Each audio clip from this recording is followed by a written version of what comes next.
Well, I want to welcome everybody to the Empower Grief Journey podcast. I'm your host, Chris Mamoni, and I'm an acceptance coach who helps people heal from grief, loss, and trauma to discover their self-acceptance and step into their personal power.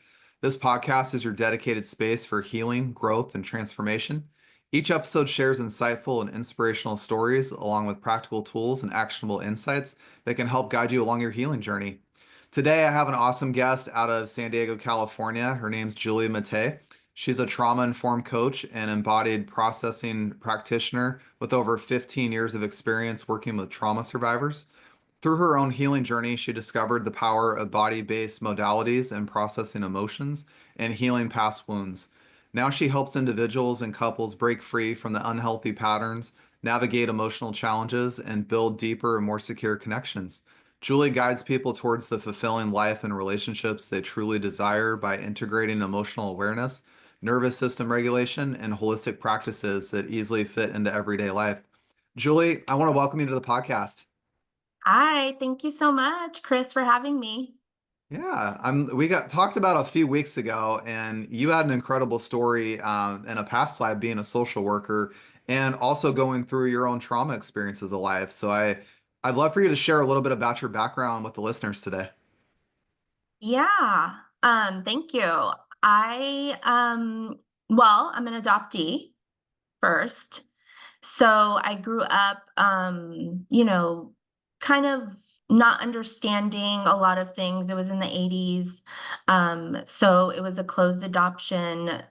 I wasn't told till I was 8, so it was kind of like thrown at me at like this weird developmental stage where you like think your life is one way, and then as soon as you start comprehending that, I was thrown like this kind of loop, like just it literally threw me for a loop. And when I was explained I was adopted, obviously a lot of those emotions were very strong and confusing. Didn't have a lot of space to process that. Um, I grew up with a loving family and I was very close with my family, like, and I grew up like going to a good school and had a lot of good friends, but that always made me feel sort of just kind of lost, or like I didn't really have a good sense of myself. Um, but yeah, and then I went on from there, had a very like normal childhood other than that.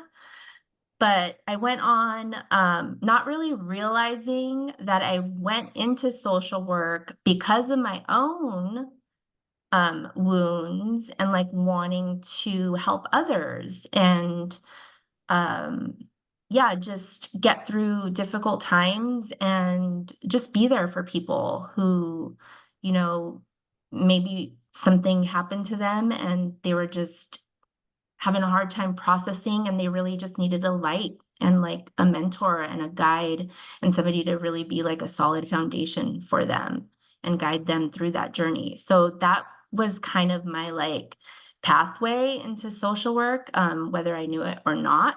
And then it from there, I just had a 12-year career um, working with trauma survivors. Um, and after that, after I had my daughter, things kind of started piling up again. It started surfacing all of those unprocessed like emotions from my own trauma in my childhood. And then all of the vicarious trauma that I was carrying from others, from working with trauma survivors for so long. I didn't realize how empathetic I was and how I was like carrying all of those experiences that I sat with. It, and they were like literally, I could feel them like just inside me surfacing, like ready to like come up. So I took a hiatus from work, discovered embodied processing and so somatic work, meditation, mindfulness, and really just had to process and sit with everything that I've experienced in my own personal life and what I've also experienced helping others. And that was kind of the turn. And then I created my own coaching business to this support other people on their healing journey. It can be a confusing journey. There's a lot of information out there. As people, we love to understand ourselves, especially when we have trauma, because there's those fragmented parts that we get suppressed, or um, we create all of these like stories in our head because of our trauma. Um, and just how that plays out looks differently for other people or for everyone. So yeah, just having somebody to support you through that and give you proper tools and help you build the skills is really important. So that's kind of why I created my own coaching business. I really love that you did that because I can't imagine what it's like to be adopted and then you're going to reach a certain point in life where that conversation is going to come out and that's going to create a lot of questions, a lot of uncertainty in life. It's going to really not just question your own family you have, but also, who are you at a core and who are your biological parents and, how does that all work? Brings up all of that in a sense. And that is trauma in a lot of ways because what you're used to, you find out there's a whole other part of your life you never knew about. Yeah. Yeah, and always wondering, like, you're not really processing just the facts of the adoption, like, oh, like whatever the circumstances were, like in my case, I was told that, my mother was very young. She was 13. And I don't know her financial situation. I don't know like what her support looked like, but you kind of you don't really consider those things as a child. You just think, "Oh, I was given away." And then like that's it. So it's like you're creating, then all of those beliefs come in. It's like, why was I given away? You're not thinking practically, at that point. But and then also like the loss of a family that you never knew. And I'm always questioning like whether I have like siblings or things like that. So yeah, it's a different way for sure to grow up. And yeah, and it is traumatic. It is. You brought up something when we first talked in our pre-interview about this sense of feeling lost inside, and I think that's something I've related to in my life in a lot of ways. But I found it interesting talking to you about that of just when you run into this kind of situation where you figure out you're adopted and you have parents out there that you never really knew about, and you don't even know who they are or where they're at in life right now for anything. And then you feel lost because everything you realize is you've been taught all these things, but it's not even really at a core of who you are. So that self-discovery process of who really is Julie, that must have been a very hard time to work through a lot of those emotions that came with that. What was it like for you to not only feel lost in that process, but also rediscover who you were? What was that process like for you? I think I grew up with the classic people pleasing tendencies, like always putting my needs on the back burner, always being there for other people out of fear of rejection. Never wanting to, I had a lot of close friends, and I'm actually really still like close with a lot of my childhood friends, which is awesome. But there was a lot of time that went on where like people would, rely on me for emotional support and like really like latch on to me when, things were not going good. But I never really like put myself out there. Like I was afraid to be vulnerable. And just for fear of rejection, I think. Like if I was going to be too much for others, like would they reject me and not want me around anymore? Which is that belief, right? We create these beliefs, and when that's probably stemming from like maybe I was too much for my birth mother and so she gave me away. So then that kind of like turns into like survival adaptations like throughout your life, and it shows up like subconsciously in other relationships. So, and of course I didn't know all this growing up, but my friends used to almost plead with me. Like quite a few of them, like we want. What is going on with you? Like, what are you struggling with? What are you like, tell us about you. Like, you're always there for us. And I would just like shut off. Like, it was almost like I wasn't even connected to my emotions. So I think I went through life a long time like that, which is probably why I was a social worker, because it was safe. Like I could be there for other people, which I was really used to, but without having to give so much of myself. But in that was also healing because, to build rapport and to make people feel completely safe. I had to give a little, like with people I worked with.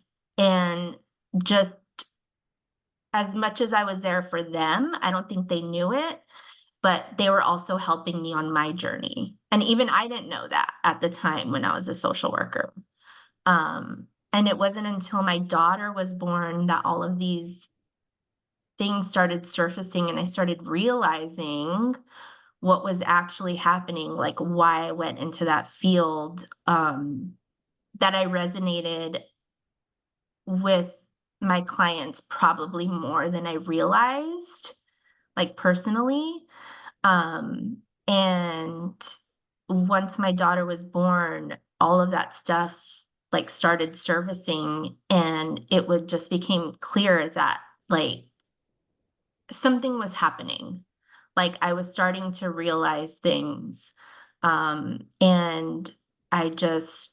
it kind of made me go into myself more finally, rather than like pouring my energy out to other people.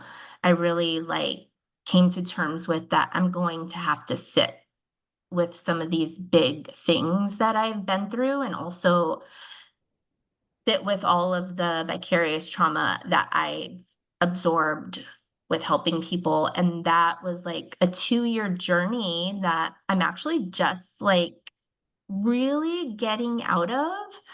Um, I started doing meditation. Somatic meditation really helped me like get out of my head and like start feeling like my feelings and emotions more, like get back into my body. Um, Started doing mindfulness, like noticing when my trauma was being triggered and like I was having those really huge emotional reactions or when I was underreacting to things because of my trauma, and really just learning how to like trust myself, be vulnerable in my relationships, own my part. Um, and it was a journey, definitely of like self-discovery, as you said, and just realizing it's kind of like once you get to the root of everything and sit with that and dig deep, you realize how like your trauma has played out in every like facet of your life, like and kind of where that led you. And it just so happened that my trauma led me to service. Like I love supporting people and watching that transformation. And like for that to become my transformation, like the catalyst for my transformation, was really cool, actually. Now that I'm thinking about it, it was not easy. It's not pretty when you're going through that. I don't know. I think I cried for probably like a year, like straight, not like all the time, but like those emotions have to like flow out of you. Like when you're like suppressing so much, and you're just in survival mode, you're going, going, going. When you finally stop, it's like all of that just started surfacing, and I really had to like sit with it and allow it to rise up and to let it like flow so I could start feeling those good feeling emotions again. Because all of that time, it when you suppress stuff, it makes if you're carrying a lot of sadness, it's going to be hard to feel joy if it. And so learning to like find joy and happiness and contentment in just the everyday moments of life again, rather than being overwhelmed and consumed and frustrated, um, was a big was a big hurdle to cross, but it's definitely possible. And yeah, I'm glad I'm on the other side now. I think that's what a lot of people don't realize about trauma, especially, is that it's oftentimes a years or decade long, multi-decade long process of buildup. And it's a lot of what I teach in my coaching practice is that society tells us a lot of times to suppress emotions and keep them down and don't feel them or just move on or let go. But our body and our mind don't work that way. They don't function in that capacity. So it ends up getting stored. And then I always say that energy's got to go somewhere at some point. And a lot of people will have that come out in ways of drug use or alcoholism or, physical abuse sometimes. There's just, I'm labeling a few of the normal things we hear about. But trauma finds its way out in our life in very different ways. And so it's really important, which I love that you're in the coaching realm, by the way, especially after your experiences of life, that teaching people how to get more in touch and in tune with their body, their feelings, their emotions, because when you start, I call it deconstructing trauma. When you start breaking it down and you start realizing where it came from, how it's coming out of you, it can be very hard to deal with. And like you said, it's a very messy process. It's not a very clean process at all. And so I think one of the big things people struggle with is just giving themselves permission to feel. That's the first one. But also just saying that I can acknowledge and accept my circumstance of life and my trauma that I have. It doesn't mean I like it and I agree with it, but I can accept it and I can understand that this is what led to this point. But then we also have the point in that chapter of life to take a different turn and say, this trauma doesn't have to be my defining end all be all. I can create a new chapter from here. And that sounds like what you did on your journey, on your healing path. Yeah, and I think when you do allow for that process to come full circle, the growth that comes from that is incredible. Like I love the idea of post-traumatic growth because trauma brings us down, right? In a lot of ways. But once you like learn how to manage your symptoms and really own what happened to you and accept all those parts of you and learn to love them and accept them and embrace yourself in all of your entirety, in all of your story, the good, the bad, and the ugly, like the growth from there, you're like that resilience, like can just take you places that you never thought possible. So I just want people to keep that in mind too. Well, I think it's powerful when you go through that change because, I always tell people in grief that there's two different people you become. You're the one before grief and trauma happened. You're the one that is there after. And those people are very different people. And I Yeah. think that's why a lot of people get stuck in grief at times is it's not that you're stuck like people, I've heard some people lately tell me, I don't like seeing people stuck in grief because it's such a negative thing. And I go, they're not stuck because they chose it. They're stuck because they're fighting between these two people. And they're having to let go of what they thought to step into who they are now. And that's very uncomfortable, by the way. It's a very uncomfortable process. I've talked to people that night and day literally had something tragic happen in their life, whether that was the death of a family member, lost a child, they lost their house in a fire, whatever it was that happened. And these people uproot their life. I mean, they quit their job, they go, travel for a year, they go do something really radical change to break that. And I celebrate people that do that, by the way, because you're taking a huge leap in that trauma healing process to really step into that person that you are. But people that get stuck in trauma and grief, they're really trying to figure out who is this new person and what am I having to let go of to actually move forward. And so they're always in a quandary with that. And so I always try to say that just because somebody's stuck there does not mean they have a problem. It doesn't mean they're having issues getting through things. Yeah. They're in that discovery process. They're in that play process. Um, Yeah. and for some people that could be, a couple months. Some people it might be a couple years. It's really hard to say because grief is such a personalized journey. Yes, definitely. Yeah. It is. And just taking it step by step is the most important part. Yeah, you're not going, it is a journey. Like you're not going to feel relief or heal overnight. There's still times where things bubble up. And thankfully, I know how to manage them now, right? And I understand where they're coming from. So, like, if I'm going to have a big emotional reaction or like I suddenly get like overwhelmed with something because I heard like a loud noise or like, whatever my trigger is, it's so nice to be able to feel into my body in those moments and like really make that connection of being like, okay, no, I'm safe. That was a noise, and I can respond appropriately to the situation. It's like I know that I just have a problem with loud noises. I think because like there was like slamming a lot when I was younger. I actually was in like a drive-by shooting that I never like processed. I had to go to court for and like testify. And then I also worked in an emergency shelter where I worked with children who had a lot of behaviors due to the symptoms of their trauma. And, they would throw a lot of loud things when they would get upset. So now whenever I hear loud noises, it's like I almost get into like, that flight or fight mode. But now once you understand where that's coming from and you can feel the sensations of your body when those moments do arise and you're overwhelmed, like you suddenly feel overwhelmed, you can like really just take a deep breath and realize that you're safe and nothing bad is happening.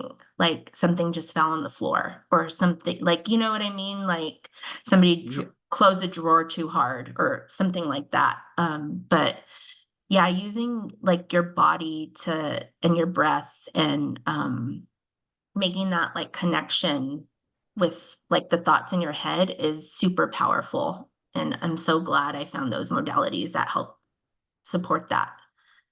I think that's what a lot of people don't know about grief and trauma is that our bodies, like you said, are the biggest indicators of if something feels safe or not. And so I always try to tell people, our mind is conscious all the time, and our brain is hardwired for survival. It's not wired for happiness. That's something you have to teach it.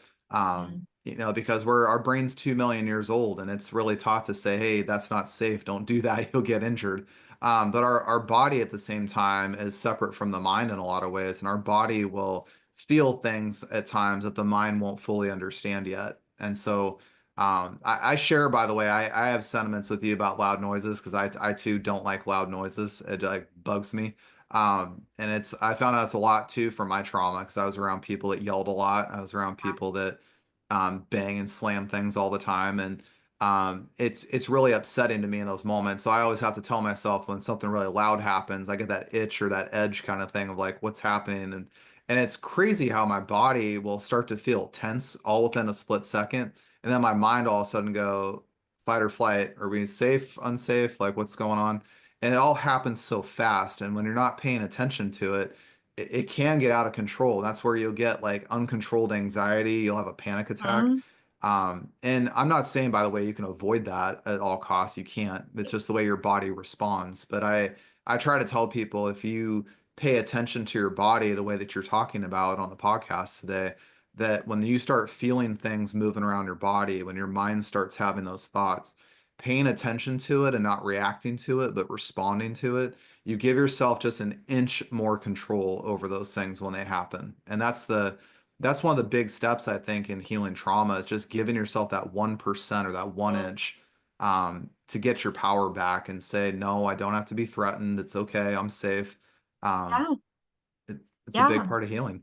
It's a huge part of healing. It's a huge part of healing is like those little like steps. Like even if you do like let's say a door slam. I have a 4-year-old. So let's say she gets mad one day and like slams the door and I get like, my temperature raises. And then I go in and like yell at her. This is just a hypothetical. Like, you can recognize that and stop yourself when you understand what's going on and repair, and you'll clock it and just remember for next time.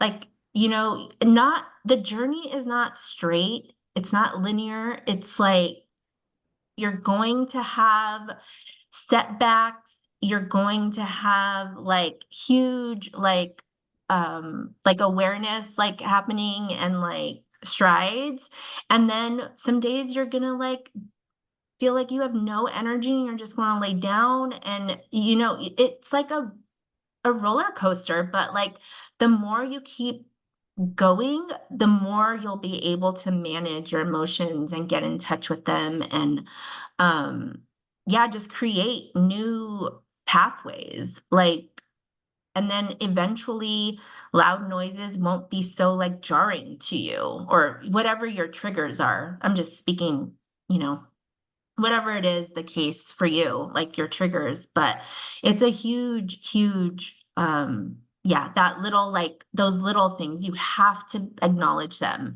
and be aware of them for sure.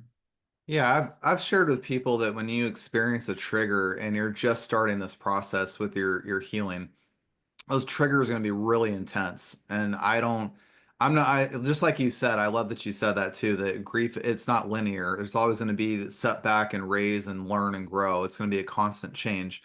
But when you have that, when you first start this process and you got this trigger that sets you off, that's fine if you react whatever way you do, honestly, it's totally fine. But when you get done reacting to it, take a moment to step back and say, okay, I realize what happened. This is how I responded to it. And this doesn't have to have blame, by the way, associated with it, and it shouldn't. What it should have is just acknowledgement, just Yes. acceptance that this is where I am today. This is where I'm at in my process. It's okay. Yeah. But then when you have that trigger happen again, give yourself that inch and say, okay, I remember last time this happened.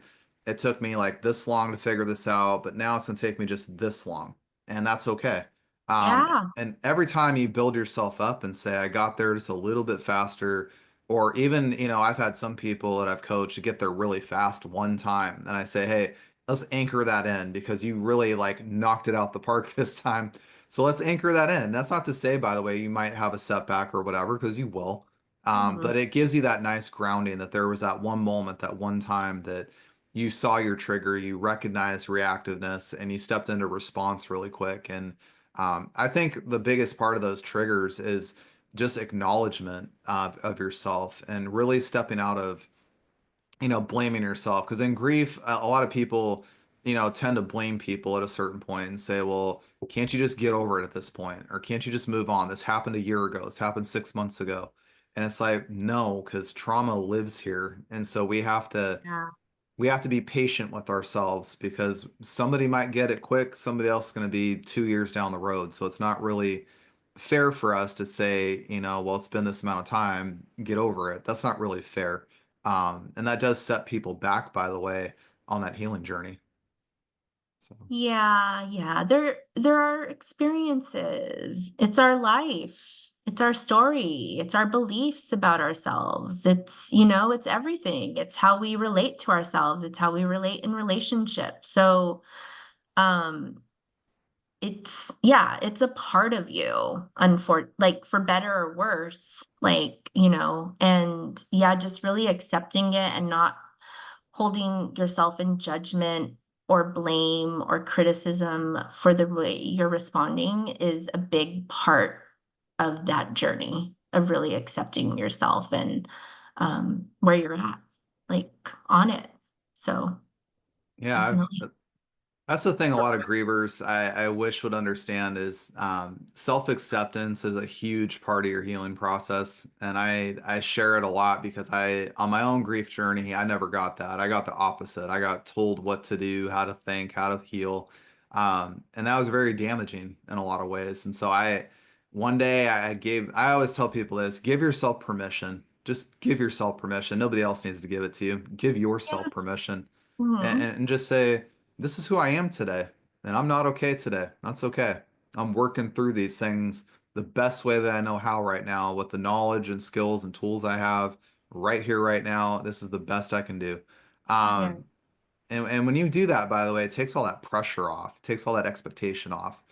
And that's where you can actually, by the way, actually heal yourself. You can get there in that space because at that point, it's nobody else's opinions, it's nobody else's judgments, it's just you. And when you remove all that blame that you're getting on top of trying to heal, when you remove that, now that all that's left is you. And you get to take back your power, you get to take back your life, you get to take back how you want to heal, when you want to heal. And that can be very empowering for somebody that goes through a heavy trauma, just to feel that sense of control over themselves. Oh, definitely. Yeah. You have to create a safe space within yourself. That's a huge part of the journey is like creating that safety within you to, yeah, just accept yourself and just meet you where you're at and not place blame. A lot of the setbacks in my journey was like it when I would speak out about how my feelings about, being adopted and what the things going on in my head and like in my heart, a lot most of it was all done with like friends and family who had never experienced that. I was like the only one, I think. I mean, my brother's adopted, but everybody like outside of us, a lot of the people I would go to, no, they didn't experience adoption. So a lot of it is like, oh, you should be grateful. You should, when I would like express wanting to find my birth family, I don't think you're going to find what you're looking for. A lot of it was like Mm. placed on me, right? It wasn't like I wasn't given room to like really explore those thoughts or those emotions or like explore what, where my heart like was leading me on my journey. It was always kind of stunted with like, you're fine. And I was, right? Like I'm safe and I had like a normal childhood.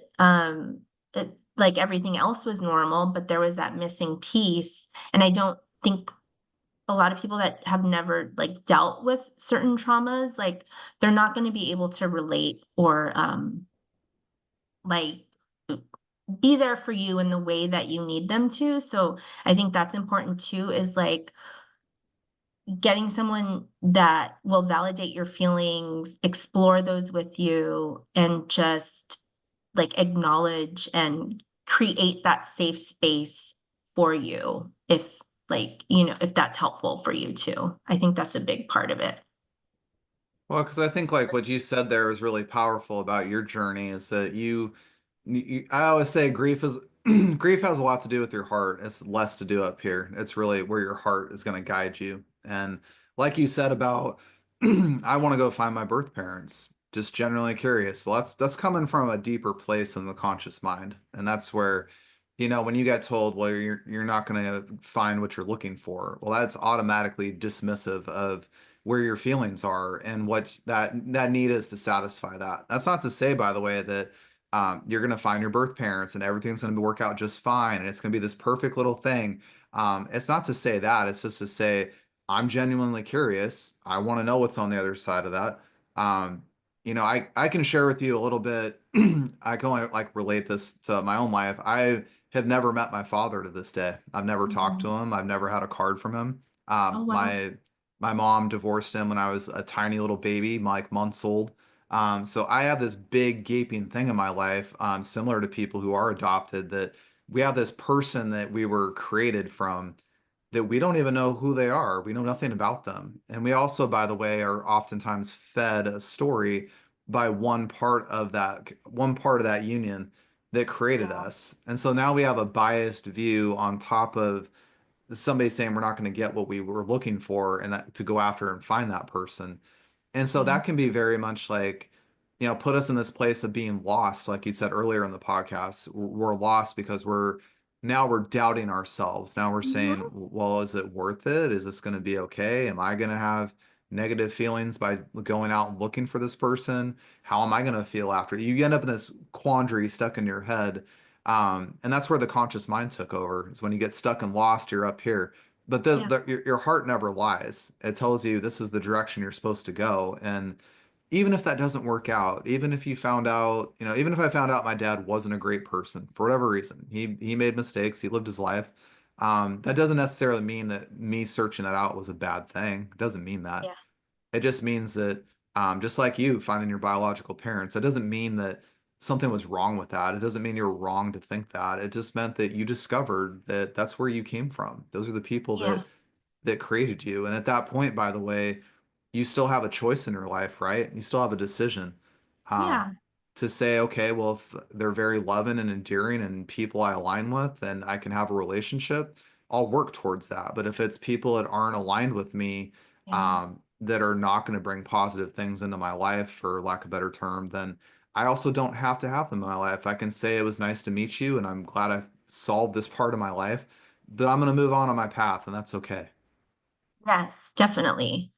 We always have choices, always. And I think we need to remember that. I think for a lot of trauma survivors that like autonomy is like taken, you know, we're told what to think, our emotions might be suppressed. We're not allowed to like think certain things. It's, things like that. So it can be like a little confusing and we don't always like go with our intuition because everything is thrown off when you have trauma. Like your direction is a little bit like it's almost like you're a little bit lost. And I think that's why people like cling to those, like researching and trying to understand and like all the like psychological effects of trauma and like all the diagnoses that come with it, right? And it's like they're just trying to understand themselves.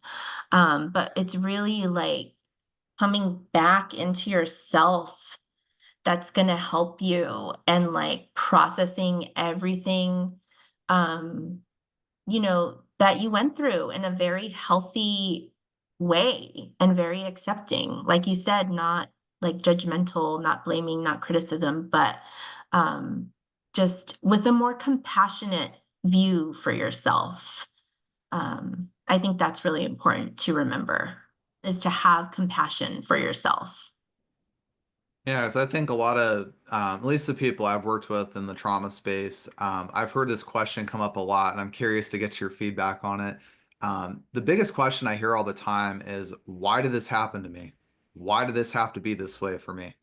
And I'm not a fan of why questions because it elicits blame right out the gate at you. And so I always try to redirect that to what caused this to happen or how did this happen, so that you can break away from that. But I wanted to ask you, when you're dealing with somebody in trauma and they ask that question, how do you respond to that, and what are your thoughts around navigating that?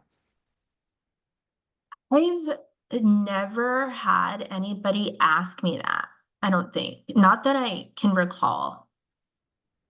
Um, but there's not I mean it's sad if you're at that place. I've been there and I think I actually just asked myself that maybe like a week or two ago because I have this idea in my head that I'm not like a good mom, right? Which is false. It's completely false. Yeah. If you saw the way like I was with my daughter and what I did to like repair the relationship with myself and heal and all of those like depths I worked on so I could have a really good connection with her and be the best mom that I could be, like she has everything. Like, she's our world. And still in my head, I think that I'm like somehow faulty and like not gonna be a good mom. And the other day, I think I was just like in the bathroom getting ready, and I was just like, why did I have to go through so much in life where I have to like feel like I need to like work like so hard at being good at something that should, come very naturally. And um it's you're never going to rationalize why something happened to you. I think because we have to remember that when things happen, when like those big experiences happen and they're traumatic and, they leave us with wounds and pain and things like that, um, there's always other people involved. And it's usually their own trauma and their own survival that is making them react or do things or be a certain way with others or with you or decisions that they make or circumstances that they created. And you're not going to be able to rationalize that. Like it's sad and it's frustrating, but I think just knowing that everybody's going through something is important. And that's not to say like if your parents were completely just like abusive and neglectful in every sort of way and harmful to you, that that's an excuse. But living in that space is, I don't think it's helpful for people. I just don't. What is your take on it? I'm curious to know. I think people that ask that question, the why question, by the way, it comes from a victim mindset, is where the why question comes from. But the other hard part of it, which is the part that I really focus on in coaching when I hear it, is that it's eliciting blame on yourself for a situation that Yeah. may not be fully your fault or may not even been your fault at all. I talked to somebody that was raped 40 years ago. I'm working with an older gentleman, and I'll just say that that situation in particular, has brought out that why did this have to happen to me? And I try to explain that, that you weren't at fault for that, unfortunately. And I say that because you're not at fault. Somebody else took out a problem they had, a projection of their own, and unfortunately, you were the victim of that. And now, but if you say, why did this happen to me? You're allowing that victim mindset to allow you to blame yourself for that situation. And that's where I have a problem with it, is that blaming side of things. Because a lot of times when we do go through a very traumatic experience, our mind does sometimes want to pull that card and say, we did something, we're at fault. Yeah. Um, and what's hard about that is that 9 times out of 10, when we go through trauma, there's an external source that happened from. Yeah. And we may have had some participation in it to whatever degree, and that varies situation to situation. But I do try to lead people that do ask that why question to say, what happened or what caused this to happen or how did this happen? Because I want to shift that ideology away from victim mindset and blaming into more of an observer to understand Yeah. what actually went on there. Because I do feel like when we blame ourselves, we almost like re-traumatize ourselves. We're in a sense we're punishing ourselves. And I don't when you go through trauma, it's enough to go through trauma by itself. But when you add blame on top of it, it makes it even harder for you to heal and harder to understand what went on. And that's where I think that when we step into why questions from there, redirect that question differently, and become the observer of that situation to say, this is what I saw, this is what I experienced, this is how things played out. It takes a lot of pressure off you, and you can actually look at that situation very differently. And, by the way, there might be something you said or did that led down that road or something that may have contributed to it. You might find that, but it's not going to come from a place of blame, by the way. It's going to come from a place of acceptance and understanding of what happened through that. And so what we're doing basically at that point is instead of re-traumatizing the situation or reliving it, we're actually just saying we're taking accountability, we're taking acceptance that this is what happened. It doesn't mean we like it and agree with it, but this is what happened. And that gives us our power and our control back to say we can make better decisions, or we have to make a decision right now that puts us in a safer place that allows us to move forward from there. So I like to shift it into an empowerment place rather than being in the other places that a lot of people get stuck in, because I'm all about when you have trauma, and especially what I've worked with lately, that trauma can really steer your life and guide it if you give it give it the keys. It will take off like a car with a foot on the gas tank. It's just going to go and go and go and go, and the only thing that's going to stop it is you. And Yeah. so I like to empower people to say you have a choice, you have an option, you have acceptance there for you. You can make a different decision. You can. I'm not saying, by the way, it's going to be easy. I'm not saying it's going to come overnight. But I do want to remind people that ultimately you have control over that. And when you do choose to step into that realm, your life will change very, very fast for you. So, Yeah. Becoming aware and conscious of it is huge because a lot of those like survival adaptations and those behaviors that we kind of morph into, like due to our trauma, like they're all subconscious. We're like going around just thinking we're living our life, not realizing that our like suppressed like emotions and trauma and all of that energy is really guiding like our thoughts and our feelings and our reactions and our behaviors and like how we respond to things and like all of that and where we choose to go, who we trust, like yeah, it's really like driving you until you really like dig around and become conscious of it. Yeah, and then you get to yeah. make the choice. So, yeah, Well, it's that's what really I've powerful. That's what I'll share with the podcast listeners today. A prime example of this. If you are working a job right now and there's a coworker you don't like, I can tell you right now, whatever they say or do, whether that's behavior you see on the outside or what comes out of their mouth, I can tell you if you have a disagreement with that or you have a real strong feeling inside you that makes you feel off, that's from trauma from your past. Yeah. That's somebody that's crossed your path before in the past that you've had a bad interaction with. And this person, by the way, sadly, it's not their fault, by the way, it's trauma buried within you that's now trying to come up saying, hey, warning sign, this person over here is exactly like this. And so if you catch that, by the way, this is where I share with a lot of people. If you react to that person, that trauma is actually leading.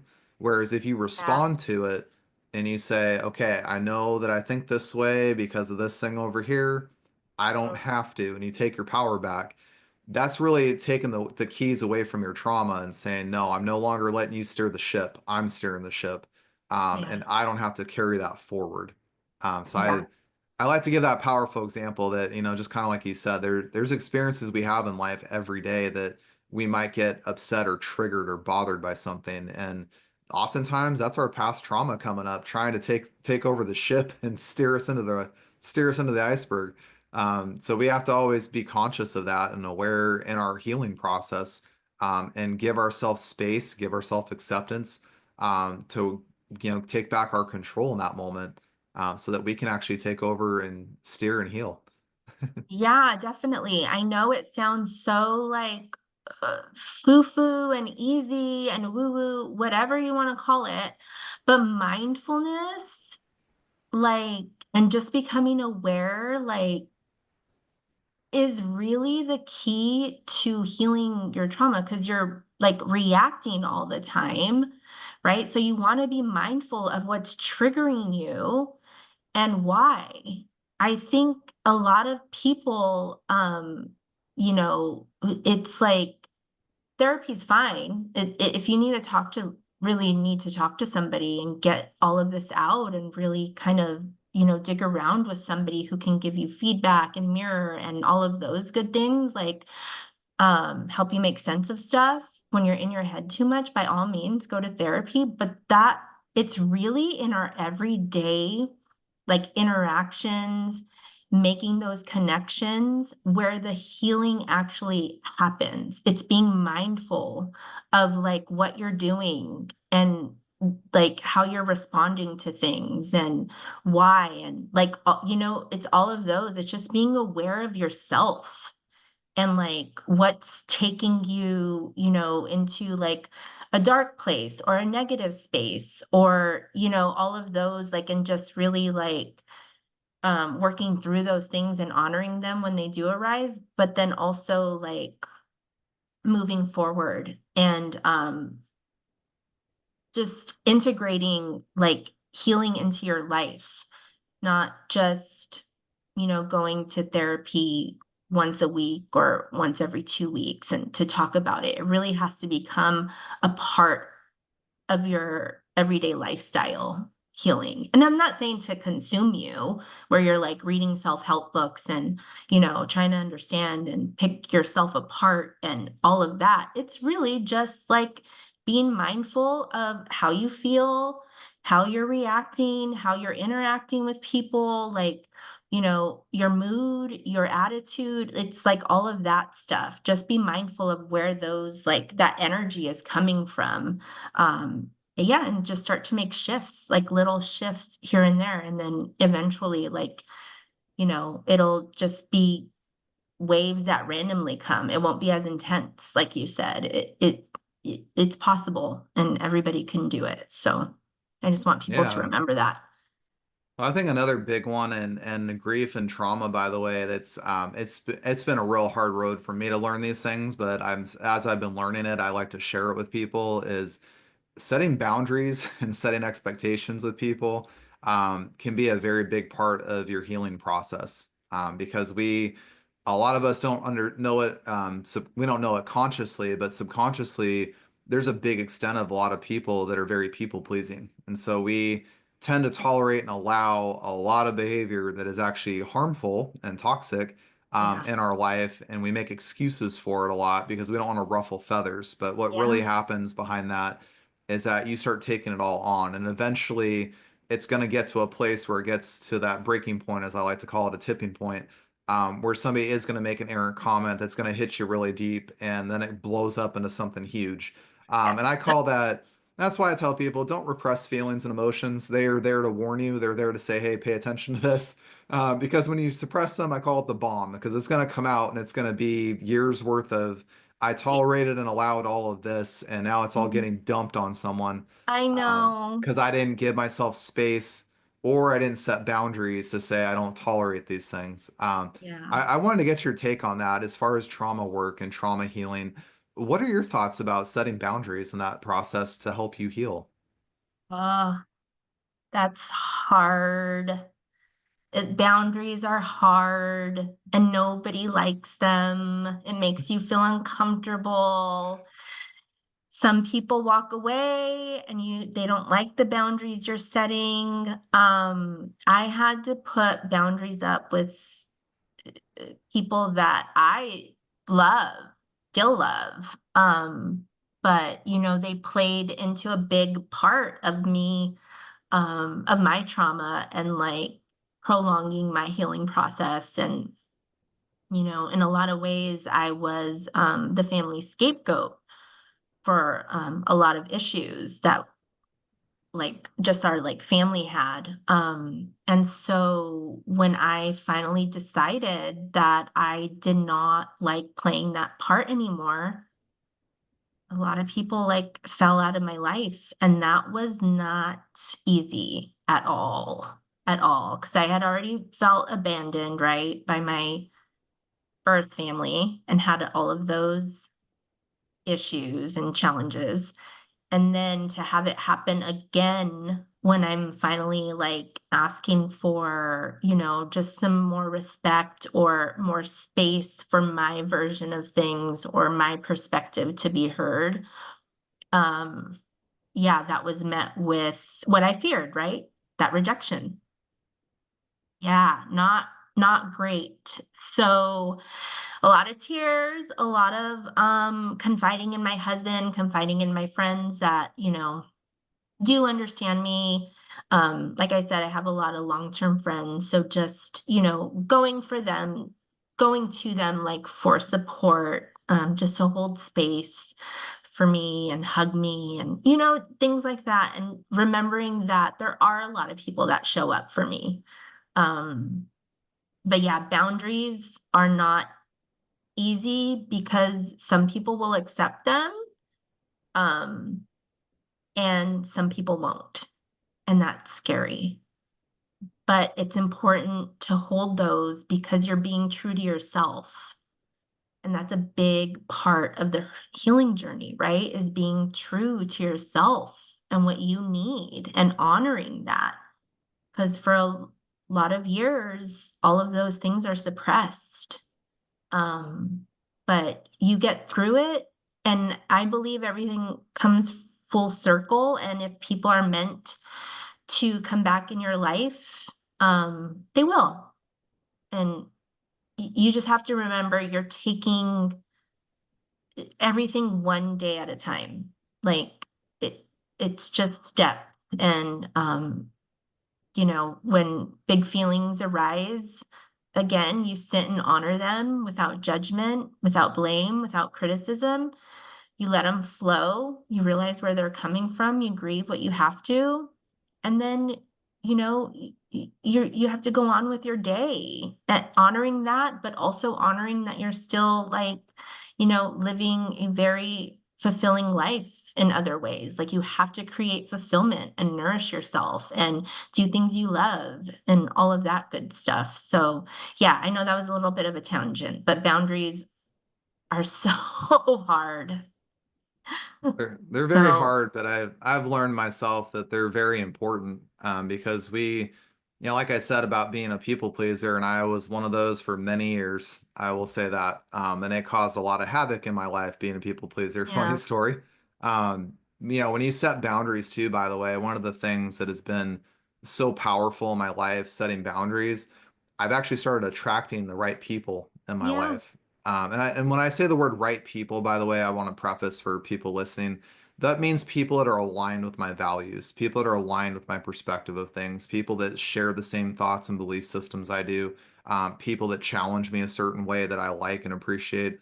Um, I do want to preface too that having boundaries doesn't mean the people that disrespect them are bad people. I always like to redirect that to they're not people that are meant to be on your path or on your journey. That's okay. Nothing wrong with that. But you're just taking a stand for your belief and you're finally saying, this is what I can handle, this is what I can tolerate, this is what I can allow. And boundaries, I think, are so important from the standpoint when you are trying to heal from trauma, when you're trying to navigate that path, it is messy and it is hard. yeah, And if you keep the wrong people around, people that cross your boundaries all the time or say inappropriate things all the time, you're not just trying to fight healing trauma, you're trying to heal from all that stuff too. So it's almost like a double compound, which can yeah, make it very, very difficult for you. So yeah, boundaries are hard. They're really hard, but I will say, just like Julie mentioned a few minutes ago, that the people will walk out of your life when you have boundaries. It'll happen. Life will get very isolating sometimes, but the right people will come back and the right people will actually come to you. And yes, it's the best thing you can really do for yourself. Is having the courage to just say, this is who I am. I accept myself fully, flaws and good and bad, everything in between. But this is what I allow and tolerate in my life, and this is what I don't. And that's a big chunk in your healing process. I'll share with you guys. You'll jump leaps and bounds through healing, and maintaining strong boundaries. yes, yeah, yeah. It wasn't easy for me, but like you said, it's necessary, and I think you have to be true to yourself. And just as people fall away on your journey, some will come back, and more like people that match your energy and are good for you and are meant to be on your journey will find you when all of that kind of takes place. So just keep your heart open and yeah, just keep walking with your head held high. Well, Julie, I wanted to say it's been a real pleasure having you on the podcast today. This has been an awesome conversation, learning how to navigate trauma and especially talking about boundaries at the end here. This has been really helpful, I think, for listeners. Um, I wanted to ask you, as I do all my guests at the end of my show, if you were to run into somebody who is going through grief, going through trauma right now, or even somebody who's stuck in grief, what's one or two things you would share with them to help them move forward in that process just a little bit easier? Absolutely lean on people. Like you have to learn to lean on yourself. That's a big thing. But with that, you heal in community and you heal in relationships and supportive spaces. So don't forget to find your people, whether that's a group that you become a part of, your friends that you've been close to, family, people that are supportive, right? and they're gonna like honor where you're at and validate your feelings and hold a safe space for you. If that, is finding a coach or a therapist too, like professional support, just find support. Like it's hard to like wield all those emotions on your own. And also like honor where you're at, like we've been saying, but also don't forget to do things that remind you that life is good also. It comes with a lot of hard things. Um, but there's also joy, there's also laughter, there's also sunshine. There's things that you can do that make you feel good and nourish yourself. So that self-care and connection to people that support you and that you love and love you back is really important. I love that advice you just gave today. That's a beautiful thing that if you guys are stuck in grief right now or you're just starting this journey, what Julie just shared about us with having supportive people and feeling comfortable and safe enough to lean on the right people can be such a huge part of your grief process that can help you move through it just a little bit easier. Julie, I also want to ask you if people want to connect with you from this podcast, where can we find you? So I have a website. It's julianamadycoaching.com. I know people probably don't know how to spell that, so you're gonna put the links right in the I'm going to put the connected. links to your website in the podcast description. Okay, good. Yeah, and yeah, that's my website. And then I also have a Facebook, Julie Mady Coaching that you could find me, and then an Instagram. Right now it's Julie Mady 83, but I think I'm going to change it back to Julie Mady Coaching. I don't know why I switched it. It's just one of those things that doesn't make sense. I've been there myself with Instagram handles. It's always a Yeah, back and forth with where you want to yeah, go. but yeah. So awesome. Well, Julie, I just want to thank you so much again for being on the podcast today. You've been an awesome guest to have on the show, and I think there's a lot of big takeaways that my listeners are going to have from this episode. So I just want to say thank you so much for sharing your wisdom and helping everybody navigate trauma a little bit easier. Yeah, thank you so much. Can I say one more thing I forgot? Absolutely. I do have a group, a Facebook group called Building Healthy Relationships from Disconnection to Deep Connection, where I Mm. pop in randomly and I'll give, kind of insight. It's trauma informed relationship, like tips and strategies and insights and things like that. Because a lot of our patterns and our trauma plays out in our relationship, so it's a perfect place to heal if you know how to navigate that appropriately. So yeah, building healthy relationships from disconnection to deep connection. You guys can join the group if you want to. Awesome. I appreciate you sharing that, Julie. I'm going to make sure to put that in the notes as well when I get the podcast episode put up. Yeah, thank Um, you. well, I want to thank everybody today for joining Julie and I on today's episode of the Empower Grief Journey. If this episode resonated with you, please share it with somebody that you know could benefit from Julie's story. The Empower Grief Journey is all about honoring your journey, embracing your emotions, and finding strength in your own time. I want to invite you guys to follow this podcast at empowergriefjourney.com.